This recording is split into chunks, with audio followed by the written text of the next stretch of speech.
Howdy, y'all. I'm MC Lair, and this is Raw China, where we provide you with raw, unbiased analysis about how awesome China is. I'm sure many of you have seen the Chinese version of this show on my other channel, but recently something happened that made me realize it's my duty to do this shit raw in English.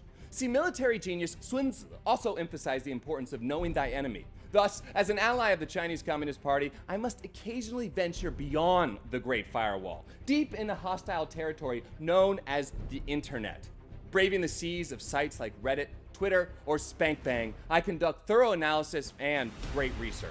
During one of these expeditions, I stumbled upon a Twitter account known as Xi's Moments. At first, I felt like my left testicle retracted deep into my pelvis, as I know how dangerous Twitter can be for CCP politicians. Let us not forget what happened with former Chinese ambassador to the UK, Liu Xiaoming. The embassy has reported this to Twitter company and urged the latter to make thorough investigations. Yeah, we're still waiting on that report, Elon. So obviously, seeing a Twitter account dedicated to sharing nice things about Chairman Xi, that's like swimming through a sea of piranhas during your time of the month. 实在太危险了. Luckily, Xi's Moments continued the long, storied Chinese tradition of restricting discourse, allowing only a select few people to comment on any of their posts. One of which was Lao Yang, a loyal patriot who wished for Xi's Moments to use a manner Westerners can easily grasp in order to strengthen their understanding of China. Telling China's story well ain't gonna happen through some grand narrative, but through carefully crafted, detailed prose. Damn! My dude Lao Yang is spitting straight facts, y'all. It's time someone helps tell China's story in a way that you people understand. That someone is MC Lair, here to do this shit the right way. Raw. Possessed by obsession to be center of attention. I get paid to stoke the flames of Chinese aggression. Safe behind the guise of my pale white complexion. I can creep inside the mind and spread my infection. Whether you're asking a girl out or navigating a squat toilet, confidence is everything.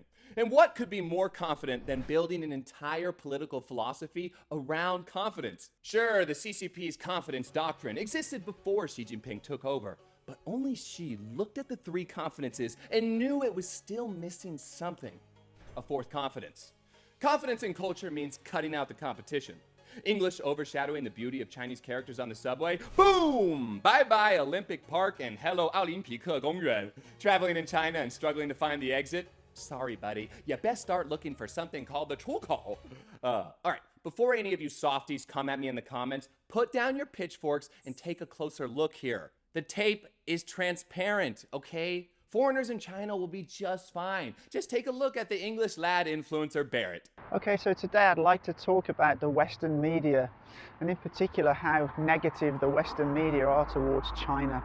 I've been coming to China for probably 12 years now. As I can't read Chinese and as I don't speak a huge amount of Chinese. See, this guy gets it. While living in a foreign country for 12 years without learning the language might fill others with self-doubt or even shame, Barrett uses his linguistic ignorance to his advantage. See, fluency in Chinese puts you at risk of things like empathy, a feeling that will almost certainly hinder your ability to support the party unconditionally. Like take the release of Fukushima's wastewater, for example. The whole thing's been great for distracting Chinese people from the housing crisis, the youth unemployment crisis, the currency crisis, population crisis, and banking crisis also. Stop it. Get some help. But if Barrett knew Chinese, he might open up his Doeing and see videos like this.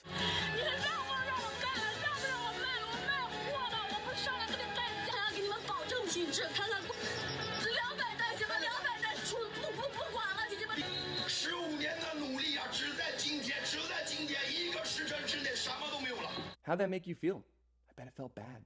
Especially when you consider China's own nuclear waste dwarfs Fukushima's UN-approved dumping.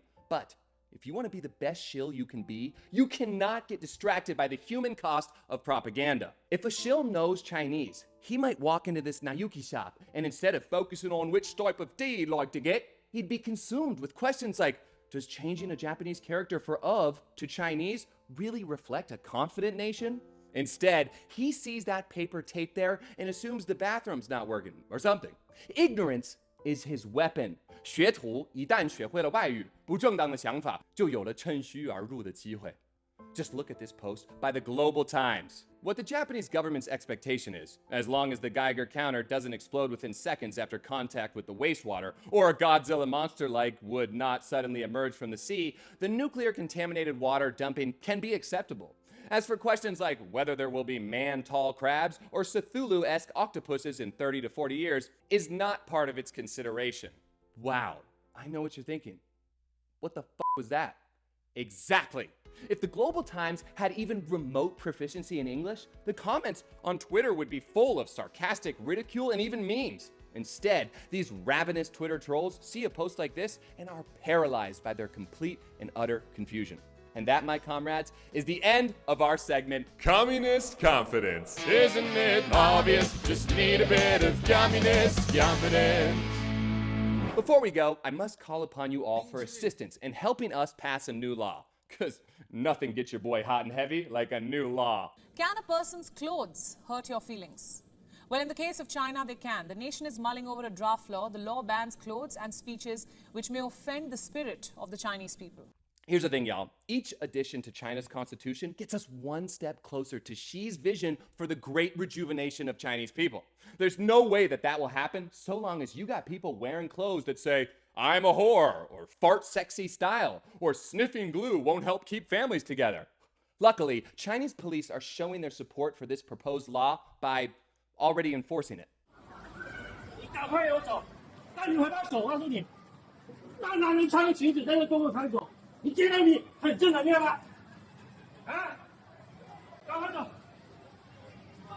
大街大巷，不男不女，穿个裙子，赶快走！ Poor guy must have felt humiliated there. One dedicated police officer trying to set a precedent for a non-existent law. Perhaps we can change that. Perhaps we can change that together. This is a call to action. Please send me photos of yourself cross-dressing in public. That way, I can disperse them amongst the Chinese internet and show Chinese netizens just how destructive a man in lady clothes is to a country's image. You can send them to me via Twitter, Instagram, or email. Lastly, I'd like to get real with y'all for a second.